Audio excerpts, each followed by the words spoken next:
Well, hello friends, Mark Holmes here with Michael Anthony. and as always, thank you guys for watching, commenting, and subscribing to the Joe Boo Sports Report. Without you guys, this does not work. We are done working here in Puerto Rico. We'll be back. There's so much more work that needs to be done. I gotta tell you, I feel great for all the things that we were able to do, the sites we were able to see, Even the house the people that we were able to meet was an incredible experience. And they gave us an invite to come back to the property, the one that I showed you. It's been fantastic. But since we're talking about Puerto Rico, let's talk about Rico Gathers. The NFL has suspended Rico for one game and one check because of the incident of him being arrested last year. I think it was a $50 fine with marijuana possession. How do you feel about that? Just take the one and keep moving. Take the one. You know. But my question is, what has he done since then? Nothing. What has Zeke Elliott done since he got in trouble the first time? He did that. No, I'm not talking about this. I'm talking about being out in public, being seen by everybody else. Rico Gathers hasn't been seen since then. Here's what I think. For me, here's where now all of a sudden that's where we have to be worried. Where I'm worried about Tyrone Crawford and Zeke Elliott. Because Tyrone Crawford, of course, now the police decided that they were going to charge him. You know, if Rico Gathers being pulled over with some weed in his car ends up being a suspension, you know, the bar room thing, only because they're Cowboys.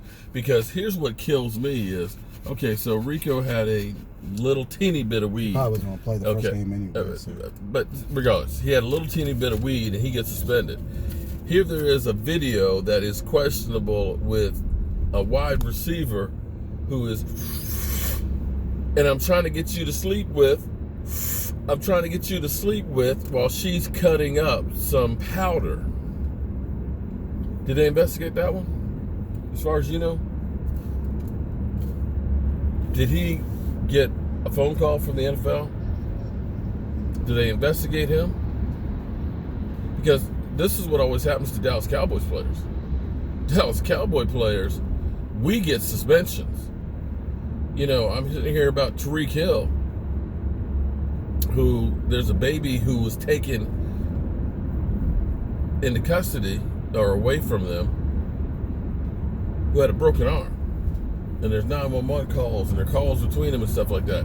And they basically say, well, we're following what the police do and looks like the police aren't going to charge him, so the NFL's not going to investigate him.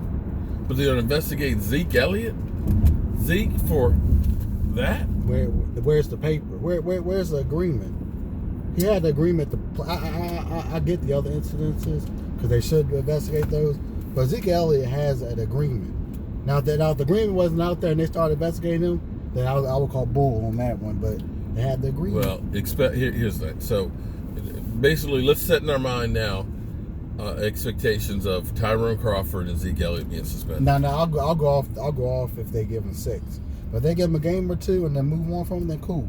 But Zeke Elliott needs to learn he can't be regardless, Zeke Elliott needs to learn he can't be in the public eye, because that's where he gets in trouble, no matter what he does. The Cowboys just need to plan on not having those 3 players to start the season.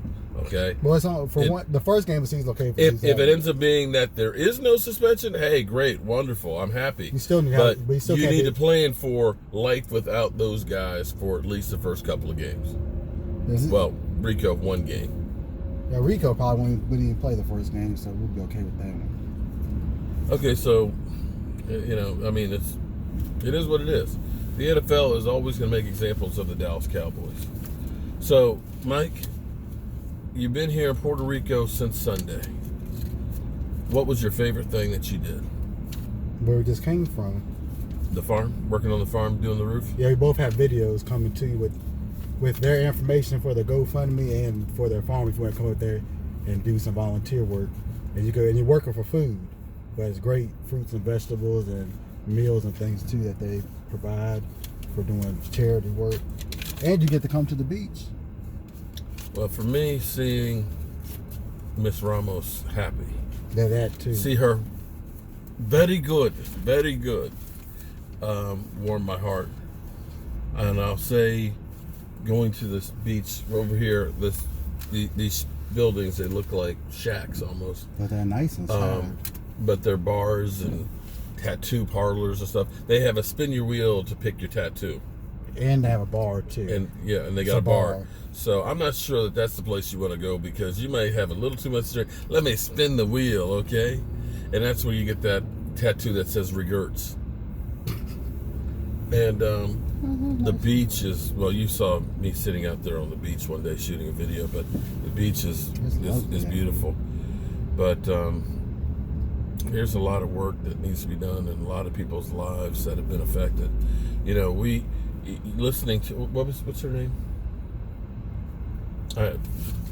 Listening to the lady that we just met. It's in the video, so you can look it up in the video when you It's the mountain road is like a one-lane road. I know her husband name's Carlos. Her husband's name's Carlos. I know that much. Annabelle, that's her name. Annabelle. Twists and turns, and see, it wasn't just the hurricane that killed people. She said, you know, there's so many trees that fell over the roads that people couldn't get out, and they didn't have so they didn't have electricity. So with no electricity, and they couldn't get out to get ice. So people that had insulin, the insulin, of course, went bad. And people died that are diabetic and stuff, or people that didn't have their medicine, or elderly people. Food spoiled, and literally, you can't get out. You got no power. You got no food. What are you going to do? And the way she described the way the storm came up over the hills and literally just wiped out everything. It's amazing to me, because when I said I was going to Puerto Rico to do help rebuild some homes, and people were actually responding like, what are you talking about? You know, that was 2 years ago. If you're in Houston right now, you know exactly what I'm talking about.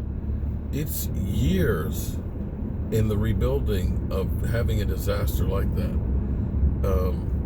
They had to leave the island. They went to New Mexico for 10 months. For 10 months. To find and work. Even coming back, they're still rebuilding the place. She's had a leaky roof that's destroyed the kitchen. She hasn't been able to use the kitchen in the 7 months that they've been there. And, you know, it's just thankful that we were able to redo the roof. So it makes you feel thankful for what you have. And we take for granted being able to turn on the faucet and have hot water. Now, what about the schools? Well, they're closing schools. That's a whole other thing too. But, you know, things you do on an every daily basis that people have been able to do for years in a place like this. So, count your blessings. All right, guys. Got to go out to dinner with the group to say goodbye, and after that, we'll do a live stream. I'm really out of the loop with the Cowboys today, but I'm going to go back and get cleaned up, because I've covered, my hands are so dry from all the cement and stuff. I've even got cement underneath the nails there. And I probably smell like, I smell so bad I can't even smell myself anymore. But I feel good.